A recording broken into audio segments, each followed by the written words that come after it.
ఇకపోతే ప్రియ దేవుని బిడ్డలారా గమనించండి, 3వ మాటను జ్ఞాపకం చేస్తున్నాం. మత్తయి సువార్త 7వ అధ్యాయము 21వ వచనాన్ని మనం చదువుదాం. ప్రభువా ప్రభువా అని నన్ను పిలుచు ప్రతి వాడును పరలోక రాజ్యములో ప్రవేశింపబడుడు గాని పరలోకముందున్నటువంటి తండ్రి చిత్తాన్ని నెరవేర్చబడిన వాడు మాత్రమే ప్రవేశిస్తాడు. చూడండి ప్రియ దేవుని బిడ్డలారా గమనించండి. చాలాసార్లు నీవు నేను కూడా ప్రార్థన చేస్తూ ఉంటాం. ఎలా చేస్తాను చెప్పిన ప్రార్థన? ప్రభువా ప్రభువా ప్రభువా కదండి. దేనికైనా ప్రభువే. అన్నం తిన్నా ప్రభువే, నిద్రపోతున్నా ప్రభువే, బయటికి వెళ్తున్నా ప్రభువే, ఏం చేస్తున్నా ప్రభువే. కొంతమంది అనుకుంటారు ప్రియ దేవుని బిడ్డలారా, పక్క వాళ్ళు చూసి అంటారు అత్తమాల ప్రభు జ్ఞానంలో ఉంటుంది, డైరెక్ట్గా ఇప్పుడు పరలోకం వెళ్ళిపోతుందేమో అనుకుంటారు. దేవునికి స్తోత్రం. నాకు తెలిసి ప్రియ దేవుని బిడ్డలారా, అత్తమాల ప్రభువా ప్రభువా ప్రభువా అని పిలిచిన వారు ప్రతి వారు కూడా పరలోకం వెళ్ళరంట. అదేంటండి పాస్టర్ గారు? భగవంతుని నామస్మరణలో ఉంటున్నారు కదా. ఎస్, భగవంతుని నామస్మరణలో ఉన్నంత మాత్రాన, ప్రభువా అన్నంత మాత్రాన పరలోకం వెళ్ళడానికి ఏమైనా రూల్ ఉందా? చెప్పండి. అలా ఏంటి మనం అందరం కూడా ఏమంటాం చెప్పండి? ఇంకో 5 నిమిషాల్లో చచ్చిపోతున్నాం అనగా ఏమండి మనం కూడా ఏం చేస్తాం చెప్పండి? ధ్యానం చేస్తాం. ప్రభువా ప్రభువా ప్రభువా ప్రభువా ప్రభు అంటే పరలోకం వెళ్ళిపోతాం మనం కూడా. ఇంత భక్తి అక్కర్లేదు, ఇంత మనసు అక్కర్లేదు చెప్పండి కదండి. ఇంత మారు మనసు కూడా అక్కర్లేదు, సువార్త కూడా అక్కర్లేదు, ఇక మందిరాలు అక్కర్లేదు, సేవకు అక్కర్లేదు, సువార్త అక్కర్లేదు, ఏమి అక్కర్లేదు. లాస్ట్లో చనిపోయే ముందు చాలామంది చనిపోయే వారికి తెలుస్తుంది వాళ్ళు ఎప్పుడు చచ్చిపోతారని కొంతమందికి కదండి.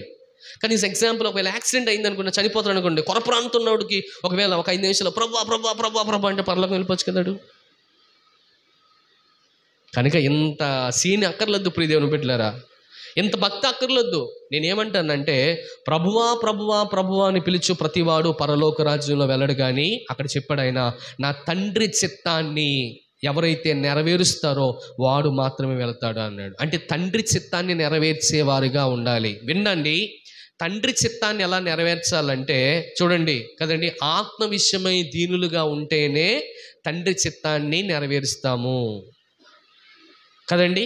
సువార్తను ఏం చేస్తామో తెలుసా, మనము ప్రకటిస్తున్న వారంగా ఉంటేనే, లేకపోతే సువార్తను విన్నటువంటి వారంగా ఉంటేనే, మారు మనసు పొందినటువంటి వారంగా ఉంటేనే మనం కూడా తండ్రి చిత్తాన్ని నెరవేర్చే వారంగా ఉంటాము. ఇకపోతే 3వ మాట అన్నాడు. ఏమన్నాడు అంటే అన్నాడు, ప్రభువా ప్రభువా ప్రభువా అని పిలుచు ప్రతివాడు పరలోక రాజ్యంలోకి వెళ్ళడు కానీ ఎలా వెళ్తాడంట?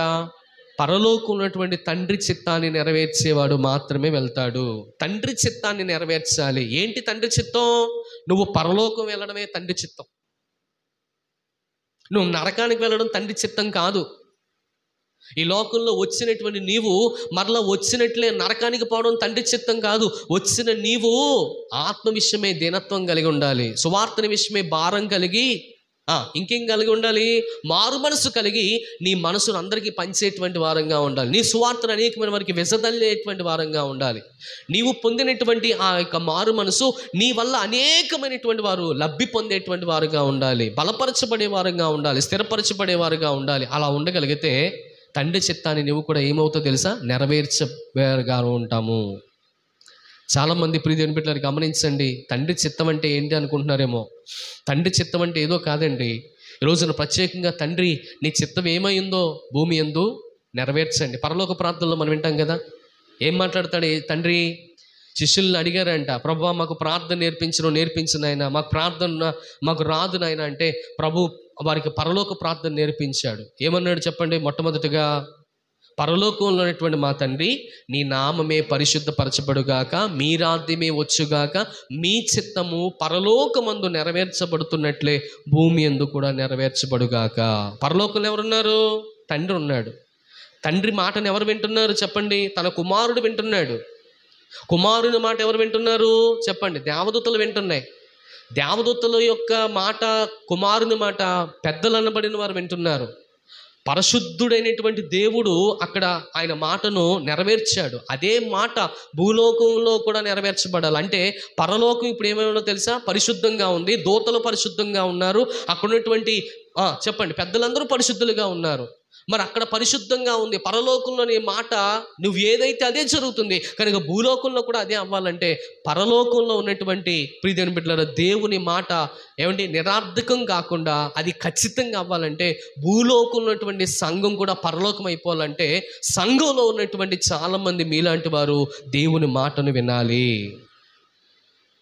దేవదూతలు విన్నాయి కదా, 24 మంది పెద్దలు విన్నారు కదా, అందరూ దేవుని మాటలు విన్నారు కదా.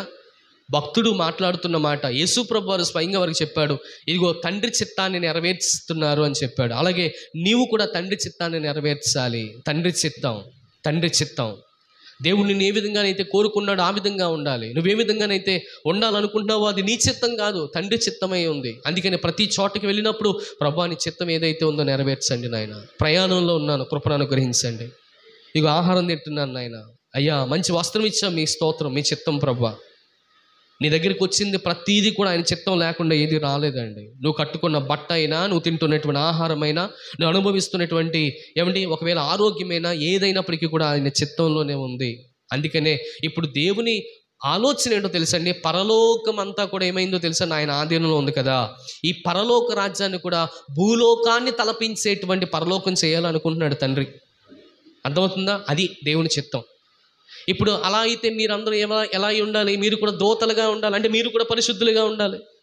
సంఘంలో ఉన్నటువంటి పెద్దలందరూ కూడా ఎలా ఉండాలి చెప్పండి కదండి? దేవుని మాటను వినేవారంగా ఉండాలి. యవనస్తులందరూ దేవుని మాటలకు ఏమండి లోబడేవారంగా ఉండాలి. అలా లోబడితే చూడండి, అటు పరలోకంలో దేవుని మాట వింటున్నటువంటి దేవదూతలు పెద్దలు ఎలాగైతే వింటున్నారో, భూలోకంలో ఉన్నటువంటి సంఘ పెద్దలు అలాగే దేవుని మందిరంలో ఉన్నటువంటి వారందరూ కూడా అలా దేవుని మాట వినగలిగితే తండ్రి చిత్తాన్ని ఈ లోకంలో మనం కూడా నెరవేర్చేటువంటి వారంగా ఉంటాము. దేవుని వాక్యం చెప్తున్నటువంటి మనలో మాట ఏంటో తెలుసా, దేవుని యొక్క చిత్తాన్ని నెరవేర్చేటువంటి వారంగా ఉండాలి. చాలాసార్లు మన చిత్తాన్ని నెరవేర్చుకుంటాం. మనకి చాలాసార్లు పంతాలు ఎక్కువ, మనకి చాలాసార్లు ఏమి ఎక్కువ, పంతాలు ఎక్కువ. మనం పట్టుకున్న దాన్ని దిగం. పట్టుకున్న దానికి ఏంటి, అమ్మ 4 ఉన్నాయంటే లేదో 3 ఉన్నాయి నాకు అంటాం. దేవునికి స్తోత్రం. ప్రియ దేవుని బిడ్డలారా గమనించండి, ఒకసారి మనం దిగాలండి. దేవుని కొరకు మనం ఏం చేయాలి తెలుసా, అని త్యాగం చేయాలి. నువ్వు పరలోకం వెళ్ళాలంటే తండ్రి చిత్తాన్ని నెరవేర్చడానికి నీ యొక్క సాహసం పనిచేయదు, దేవుని చిత్తమే పనిచేస్తుంది. దేవుని చిత్తానుసారంగా మనం కూడా మనం లోబడేటువంటి వారుగా ఉండాలని ఇక్కడ ప్రభు ప్రత్యేకంగా మనతో మాట్లాడుతూ వచ్చాడు. దేవుని నామానికి మహిమ కలుగును గాక. చిత్తం చాలాసార్లు మన చిత్తమే చేసుకుంటూ వెళ్ళిపోతున్నాం. చెప్పండి, నిజంగా చెప్పండి, మన చిత్తం అంటారా దేవుని చిత్తం అంటారా? కదండి, మన చిత్తమే. మన చిత్తం నెరవేర్చినంత వరకు దేవుడు మన జీవితంలో కార్యం చేయడు. మన చిత్తం కాదు ప్రియ దేవుని బిడ్డలారా, దేవుని చిత్తం ఎవరైతే నెరవేర్చబడతారో వారి జీవితంలో దేవుడు కార్యం చేస్తాడు. అసలు దేవుని చిత్తం ఏంటంటే ఆత్మ విషయంలో ఈ దీనులై ఉన్నటువంటి వారే దేవుని చిత్తంలో ఉన్నటువంటి వారు. మారు మనసు పొంది సువార్తను ప్రకటించేటువంటి వారే దేవుని చిత్తంలో ఉండేటువంటి వారు. అంత మాత్రమే కాకుండా తండ్రి చిత్తాన్ని నెరవేర్చేటువంటి వారు మాత్రమే దేవుని చిత్తాన్ని నెరవేర్చేటువంటి వారు. కనుక తండ్రి చిత్తాన్ని నెరవేర్చాలి. మన మధ్యలో ఇంకా చాలా సమయం ఉంది. తండ్రి రాకడ అతి సమీపంగా ఉంది. తండ్రి మాటను వింటున్నావా? తండ్రికి లోపడుతున్నావా? తండ్రి విడిచిపెట్టి వెళ్ళినటువంటి ఆ భారాన్ని ఒకవేళ మనము పూర్తి చేయగలుగుతున్నామా? సువార్త ఎంతో ఉంది, సువార్త ఉంది మన దగ్గర, కానీ సువార్తను వినేటువంటి వారు ఉన్నారా? సువార్త మనకు దొరుకుతూ ఉంది, కానీ సువార్త దొరకలేనటువంటి ప్రాంతాలు ఎంతోమందికి ఉన్నాయి. వాటి దగ్గరికి మనం వెళ్తున్నామా? సువార్తను ప్రకటిస్తున్నామా? ఒకసారి మనమే సరిగా మందిరానికి రావడం లేదు కదా, వాళ్ళకి ఎందుకండి సువార్త అంటారా? దయచేసి గమనించిన, అది కాదు. నశించిపోతున్నటువంటి దానిని వెతకి రక్షించడానికి మనుష్య కుమారుడు ఈ లోకానికి వచ్చాడు. ఒకరోజు నశించిపోతున్న నిన్ను నన్ను వెతకడానికే ప్రభు ఈ లోకానికి వచ్చాడు. ఆయన మనల్ని ఏం చేశాడో తెలుసా? మనల్ని నశించిపోకుండా నిత్య జీవరాధ్యానికి మనల్ని వారసులుగా చేశాడు. మరి ఈ సమయంలో నువ్వు ఈ ప్రదేశంలో ఉన్నావంటే నువ్వు రక్షించబడ్డావు, మారు మనసు పొందబడ్డావు. మరి చాలామంది రక్షించబడలేదు, మారు మనసు పొందలేదు. మరి వాళ్ళ పరిస్థితి ఏంటి? దయచేసి గమనించావా? అయితే నీవు మాత్రమే పరలోకం వెళ్ళాలనుకుంటున్నావా? మిగతా వారందరూ నరకానికి వెళ్ళాలనుకుంటున్నావా? అది కాదు దేవుని చిత్తం. దేవుని చిత్తం అంటే ఏంటంటే ప్రియ దేవుని బిడ్డలారా గమనించండి, దేవుని యొక్క చిత్త ప్రకారం మనం అందరం కూడా నేర్చుకోవడమే. దేవుని యొక్క చిత్త ప్రకారం మనం అందరం కూడా ముందుకు వెళ్ళడమే. అందుకని దేవుని యొక్క చిత్తాన్ని చేసేటువంటి వారంగా మనం అందరం ఉండాలి. ఈరోజు నుంచి ఒక తీర్మానం చేసుకోండి, ప్రభువా నీ చిత్తాన్ని నేను నెరవేరుస్తాను. యేసుక్రీస్తు ప్రభువారు తండ్రి చిత్తాన్ని నెరవేర్చడానికి లోకానికి వచ్చి తన ప్రాణాన్ని, తన రక్తాన్ని, తన శరీరాన్ని, తనకున్న సమస్తాన్ని ఏం చేశాడు చెప్పండి? దారిపోసాడు. అది తండ్రి చిత్తం. ఆ చిత్తం నెరవేర్చడానికే లోకానికి వచ్చాడంట. చేశాడా లేదైనా? చేసి వెళ్ళిపోయాడు. మరి ఆయన పిల్లలుగా మనం కూడా ఏం చేయాలి తెలుసా అండి? అనేకమైన వారు ఏమంటే ఇంకెందులో ఉన్నారు? పాపంలో ఉన్నారు, శాపంలో ఉన్నారు, మారు మనసు లేని వారుగా ఉన్నారు, రక్షణ లేనటువంటి వారుగా ఉన్నారు. మరి వారి కొరకు కూడా మనం కూడా ఏమవ్వడంలో తెలుసండి? ప్రతిరోజు మన యొక్క ఏమండి చెమట అనేటువంటి రక్తాన్ని మనం కూడా చిందించే వారంగా ఉండాలి. వారి పాపం నుండి కూడా మనల్ని విడిపించేటువంటి వారుగా ఉండాలి. వారి కోసం ప్రార్థించేటువంటి వారుగా ఉండాలి. అలా మనం చేయగలిగితే దేవుడు మీ జీవితాల్లో కార్యాన్ని చేస్తాడనే విషయాన్ని నేను జ్ఞాపకం చేస్తాను.